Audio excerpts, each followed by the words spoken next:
लोकसभा चुनाव का बिगुल बजने जा रहा है।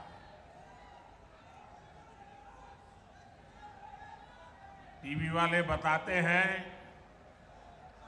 कि अब से कुछ ही देर बाद दिल्ली में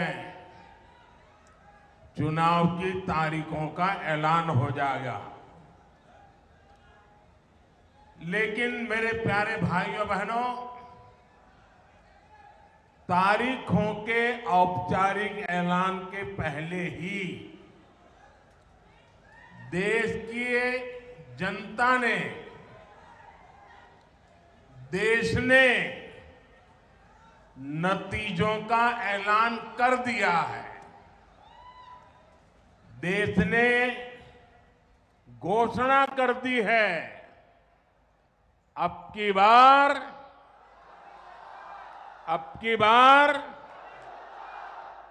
बार नागरकुर्नूल का ये जन सैलाब, आपका ये स्नेह, ये बता रहा है कि तेलंगाना भी यही ऐलान कर रहा है, अब की बार। और साथियों, कल इसकी एक प्रचंड झलक मैंने मल्काजगिरी में भी देखी है। वहां जिस तरह लोग सड़कों पर उतरकर भाजपा का समर्थन कर रहे थे, हम सब भाजपा वालों को आशीर्वाद दे रहे थे और अबाल वृद्ध सब, बच्चे हो, बूढ़े हो, महिलाएं हो, मैं सच बताता हूं, कल शाम का वो नजारा अद्भुत था। और साथियों, अभी जो तेलंगाना के विधानसभा चुनाव हुए, और उस समय भी मैं यहां आया था और उस समय मैंने देखा था कि जनता के दिल में, जनता के दिमाग में बीआरएस के खिलाफ इतना भयंकर गुस्सा था, इतना गुस्सा था, और उसका नतीजा भी हमने देखा, बीआरएस का क्या हाल हुआ। और कल मैंने देखा और आज यहां भी देख रहा हूं, तेलंगाना के लोगों ने मोदी को फिर से वापस लेने का फैसला सुना दिया है। तेलंगाना भी कह रहा है, तीसरी बार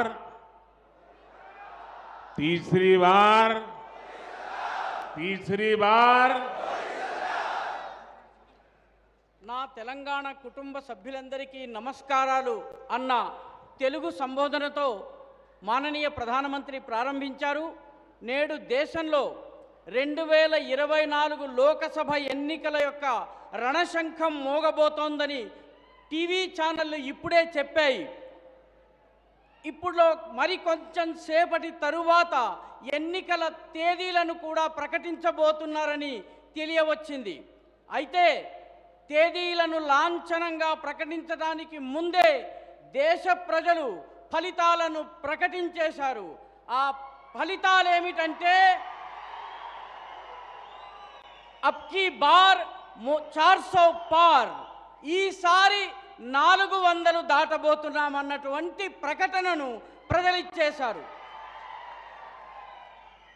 నాగర్ కర్నూల్లో ఇక్కడ వచ్చినటువంటి ఈ జన సునామీని చూసి మీ స్నేహము నాకు తెలియజేస్తోంది.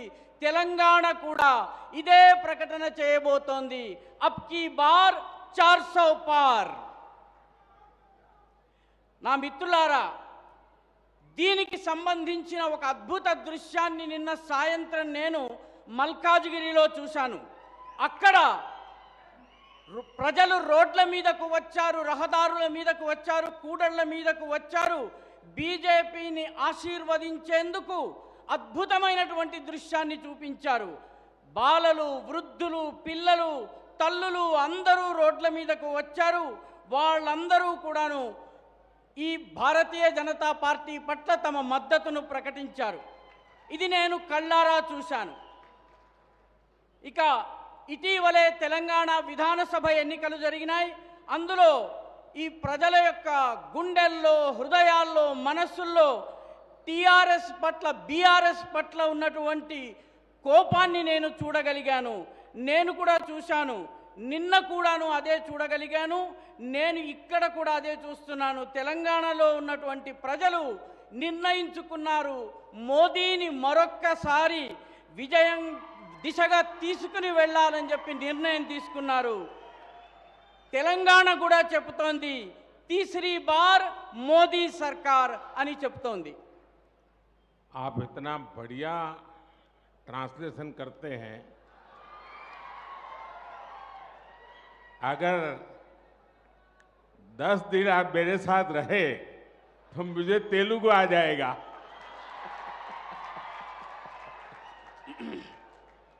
बताइए. ఈ అనువాదము చాలా బాగుంది. వారితో పాటు 10 రోజులు ఉండే సౌభాగ్యం నాకు లభిస్తే వారికి తెలుగు వస్తుంది, నా జీవితం ధన్యమవుతుంది.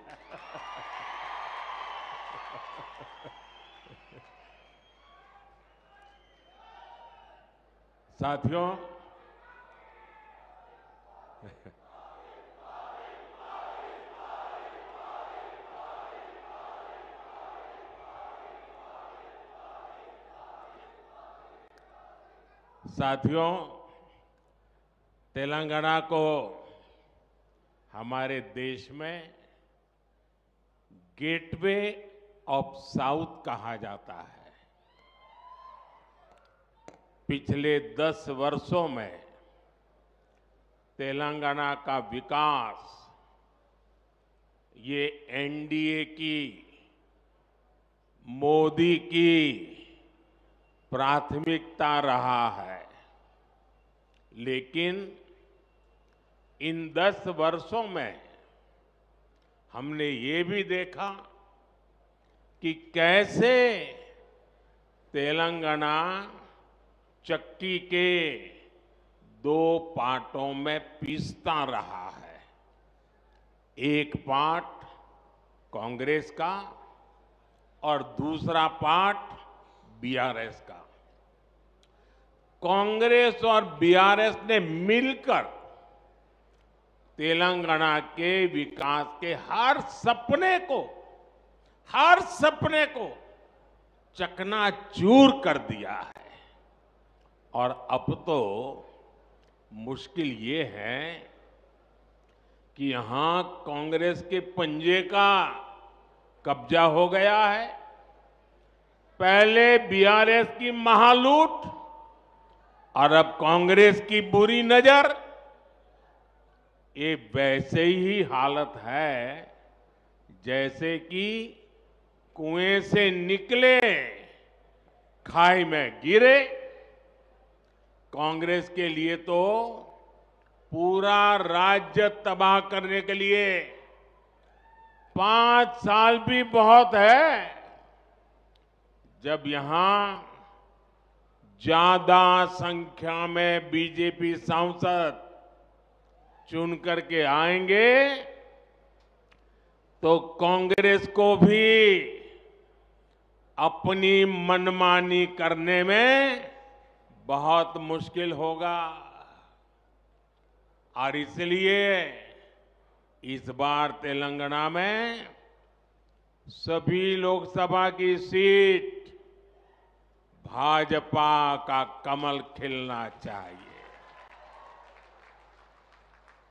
और आपको एक बात और भी याद रखनी है, तेलंगाना के लोगों की बात सीधी मुझ तक दिल्ली में पहुंचे इसके लिए मुझे यहां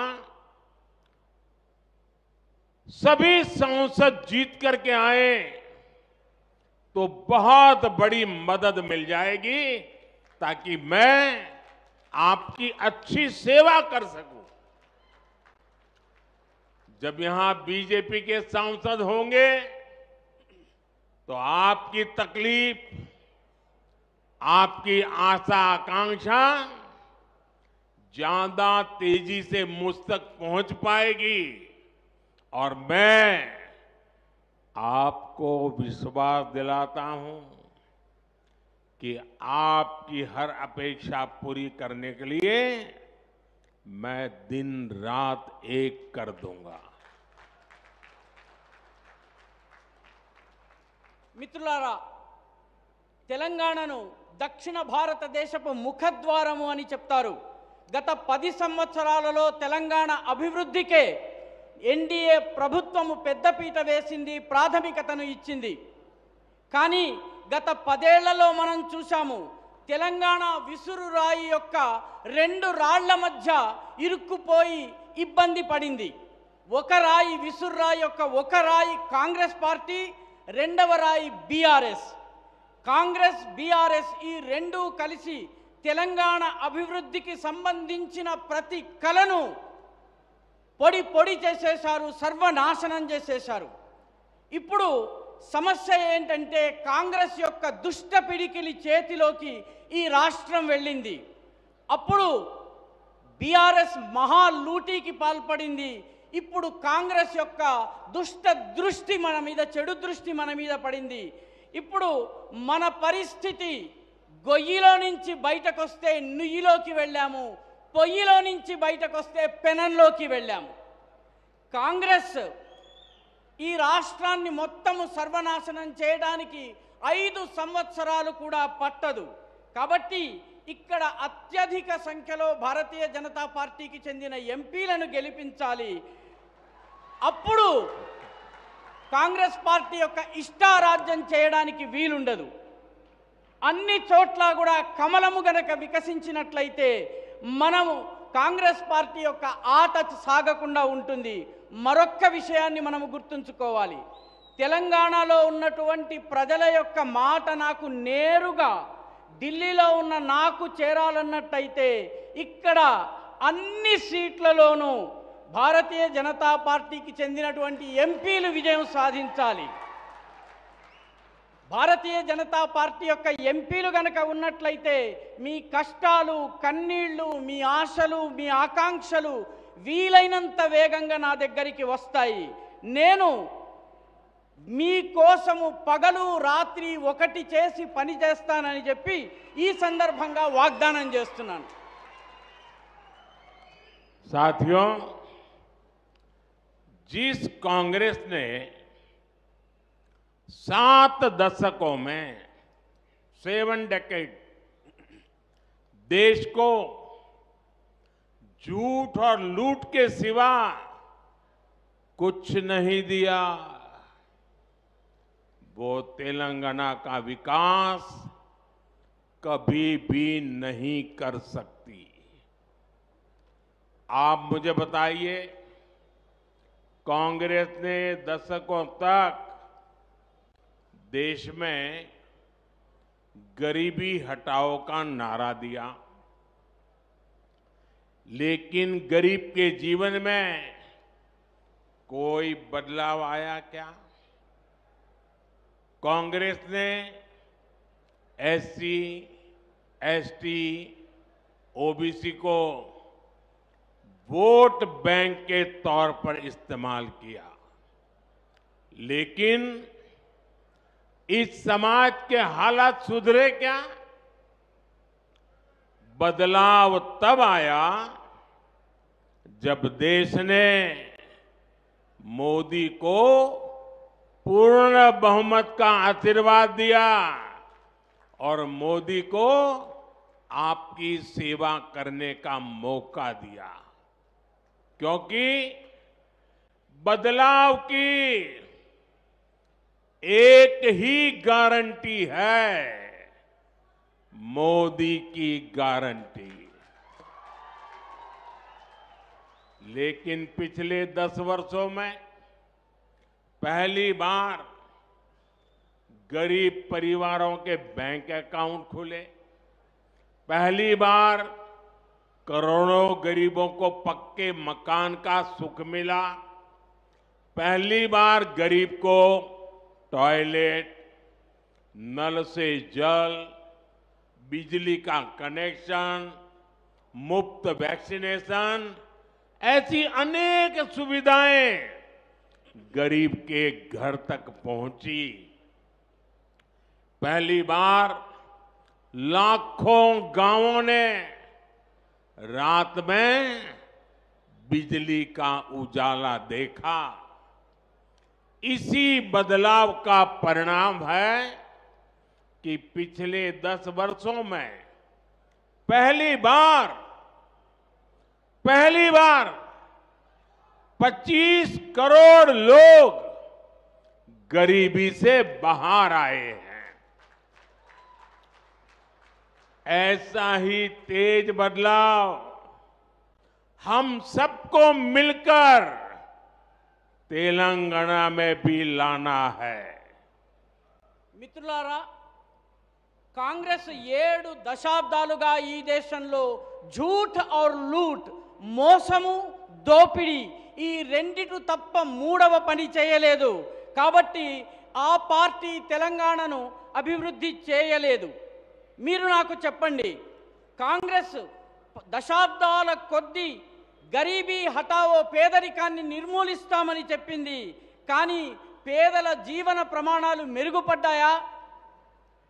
కాంగ్రెస్ ఎస్సీ, ఎస్టీ, ఓబీసీలను ఓటు బ్యాంకుగా చూపించి ఉపయోగించుకుంది. కానీ వారి జీవితాలు మెరుగుపడ్డాయా? మార్పు ఎప్పుడొచ్చిందంటే, మార్పు మోదీకి మీరు పూర్తి మెజారిటీని ఇచ్చి ఆశీర్వాదం ఇచ్చినప్పుడు మాత్రమే, సేవ చేసేటటువంటి అదృష్టాన్ని కలిగించినప్పుడు మాత్రమే వచ్చింది. ఎందుకంటే మార్పుకి ఉన్న ఏకైక గ్యారంటీ ఏమిటంటే అది మోదీ గారి యొక్క గ్యారంటీ. గత 10 సంవత్సరాల్లో మొట్టమొదటిసారి పేద కుటుంబాలు బ్యాంక్ అకౌంట్ని తెరుచుకోగలిగాయి. మొట్టమొదటిసారి కోట్ల మంది పేదలకు సొంత ఇళ్ల ఆనందం లభించింది. మొట్టమొదటిసారి టాయిలెట్ లభించింది, నల్లా నుంచి నీళ్ళొచ్చాయి, విద్యుత్ కనెక్షన్ వచ్చింది, ఉచితంగా వ్యాక్సినేషన్ టీకాలు ఇవ్వడం జరిగింది. ఈ సదుపాయాలన్నీ లభించాయి. మొట్టమొదటిసారి లక్షలాది గ్రామాల ప్రజలు విద్యుత్ వెలుగుల్ని చూడగలిగారు. ఈ మార్పు యొక్క పరిణామ స్వరూపంగానే గత 10 సంవత్సరాల్లో మొట్టమొదటిసారి 25 కోట్ల మంది ప్రజలు పేదరికం నుంచి బయటకు రాగలిగారు. ఇటువంటి వేగవంతమైన మార్పును తెలంగాణలో కూడా మనము తీసుకుని రావాలి. साथियों, मोदी को आपसे वोट लेकर अपने परिवार के लोगों के लिए कुर्सी और अपने परिवार के लोगों के लिए बैंक बैलेंस की व्यवस्था नहीं करनी है। मोदी का तो परिवार 140 करोड़ देशवासी है और न ही मोदी को कुर्सी पर बैठ करके सत्ता सुख भोगना है। 23 साल से पहले मुख्यमंत्री के रूप में और अब प्रधानमंत्री के रूप में आपने मुझे सेवा का मौका दिया है। मैंने एक दिन भी मेरे लिए कभी उपयोग नहीं किया है।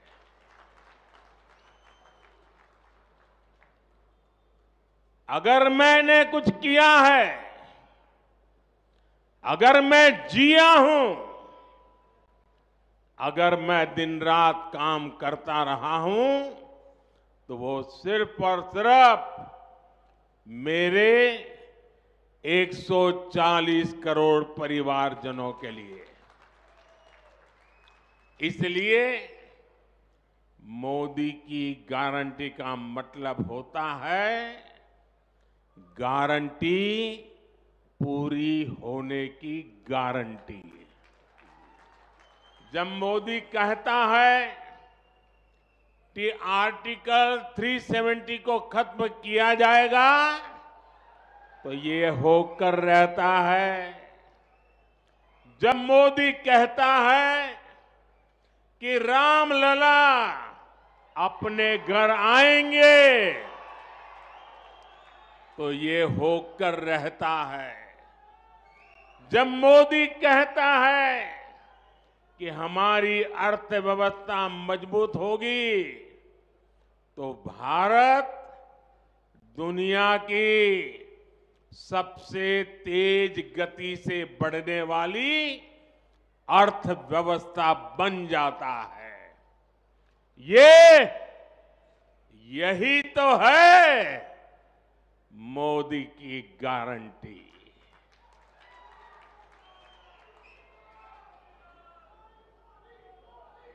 మోదీ